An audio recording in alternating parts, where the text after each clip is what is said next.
What's happening, party people? Welcome to Punchboard Party. My name is Daniel, and in today's video we're talking about everything we know so far about World of Warcraft Wrath of the Lich King.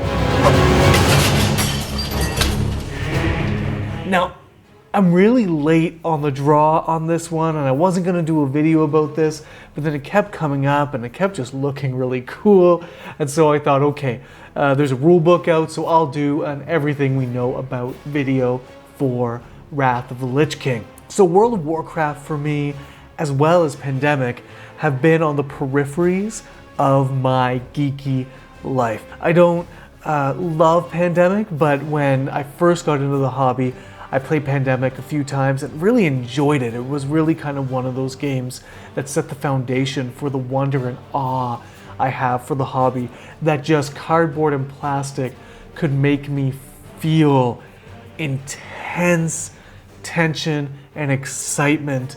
And World of Warcraft, that just, probably, late high school for me, so 2006, 2007, it was everywhere. And a bunch of my friends were playing it, and they were in it deep and heavy, and YouTube was coming out right around that time, and so lots of videos. Leroy Jenkins, if you haven't heard of that, I don't know where you've been living. It's just been in my zeitgeist for a long time, and I've always kept it at an arm's length, not for any other reason than I just didn't want to shell out a monthly fee to play a game. What I'm asking myself is, World of Warcraft and Pandemic, two things that I've enjoyed from a distance, are coming together into one. Am I going to enjoy the combination? So this game, World of Warcraft Wrath of the Lich King, is coming to us in November and is being called a Pandemic System board game.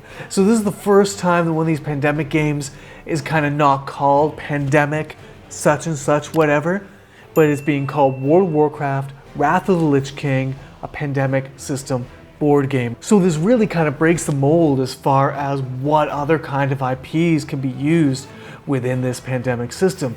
And the system does remain intact. So basically in this board game, you are teaming up with a league of heroes, and together you are trying to defeat the hordes of undead powered by the Lich King. And so you are doing your typical things of, on your turn you have 4 action points and you are spending them to move to various locations across the board linked by lines on the board, or you are going to use action points to heal yourself. The two main things that stand out in this game are the fighting action and the questing action. So basically at the beginning of the game you're going to seed the board with ghouls and a couple of abominations, and so these are the bad guys in the game, and they're going to be all over the board, sort of like viruses.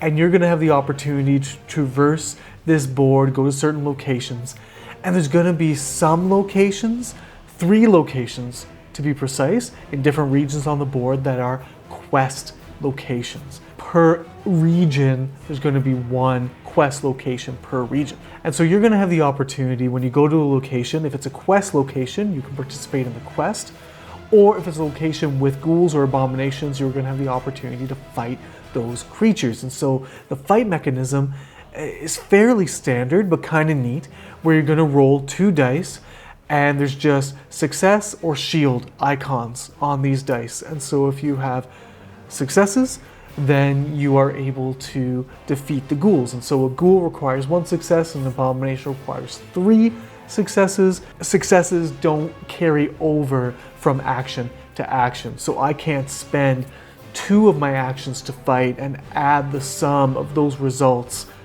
of those 2 actions together to get my successes.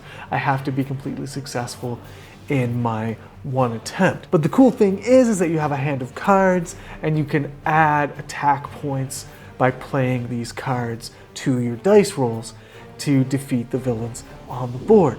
The other thing that you're going to be doing is completing quests.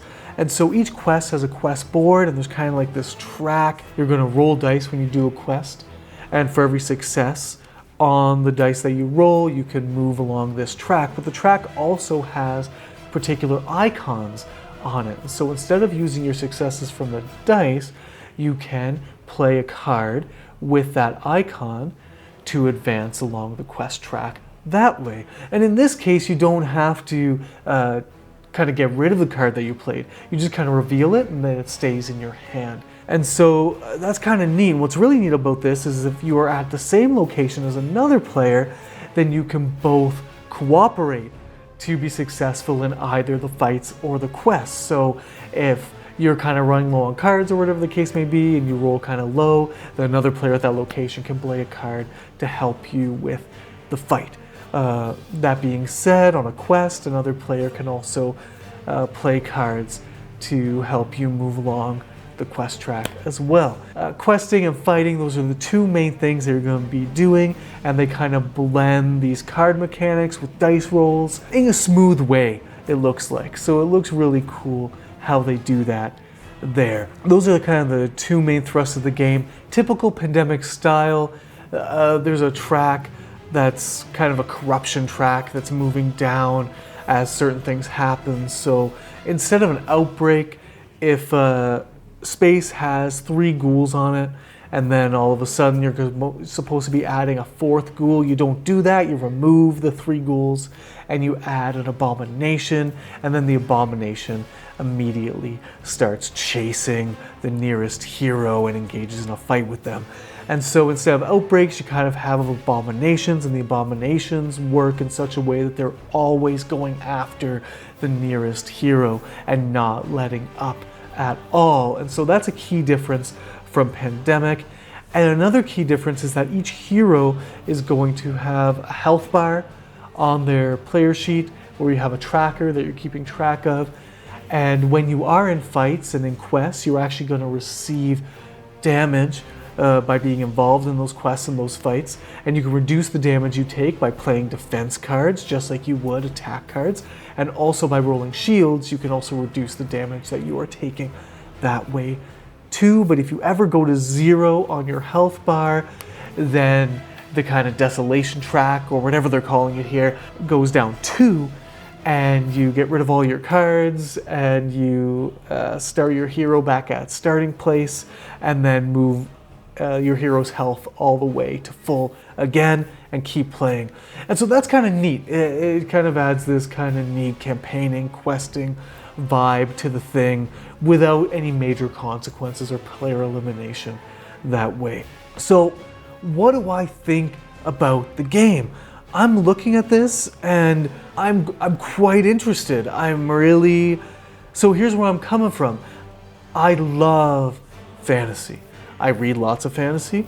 I really enjoy those worlds and that vibe. It just gets me excited. It's just something that I really love. But I don't love tactical, skirmish-based, dungeon crawl kind of combat. I don't love kind of skill checks the game. You know, that's not where I'm at when it comes to the hobby. But I love the theme. And so what I love about this is it kind of gives me a simple core mechanism to sink my teeth around. And while it's cooperative, it still has this feel of kind of balancing the dice rolls with cards and like strategically knowing when to play which cards and when to hold back, and light strategy, but still something there. And so I like that this is giving me a different style of gameplay. And I've been getting into cooperative games a little bit more recently. I like that I'm not going into a huge meaty campaign experience, but I still have that sense of fantasy and adventure in a lighter cooperative mode. The other thing that has me quite excited is just the theme. Anything with snow or ice just makes me that much more excited to play a game. I don't know what it is about just kind of a frosty, blizzardy world, but I just get so enamored by that sense of desperation and kind of the allure of the adventure that brings to the table. I've almost bought Stone Age twice. I've almost bought Carcassonne twice just for the winter editions. So the fact that this is a winter ice theme just kind of makes it more appealing to me. And my boy Owen, who's 4 years old, he keeps on complaining that his daddy doesn't have very many mini games with minis in them. All of my games are card games or Euro style wooden pieces games. And so he keeps on asking me to buy some games with miniatures. And this is the mother load of miniatures. There are just some really cool looking pieces here for Owen to play with if I pick this up. So this is getting some major plus points for me. And it's just a cool way to play Pandemic. Like, again, a lot of shared mechanisms here, but enough different to feel like you're doing something different or doing something else. You can kind of trick yourself into thinking you're playing a different game altogether, even though the core is Pandemic. And I'm interested to see where this goes. So there we have it, party people. That's Wrath of the Lich King. It looks pretty cool. Looks like we got a cool game coming our way. I'm excited to check it out, see how it plays. What about you? So if you're enjoying this content, you like my news updates, you like the other videos I do in this channel, which is kind of quick reviews and things like this, give me a subscribe, give me a like. Let me know in the comments down below what else you'd like to see from me. And until next time, party people, have the best day.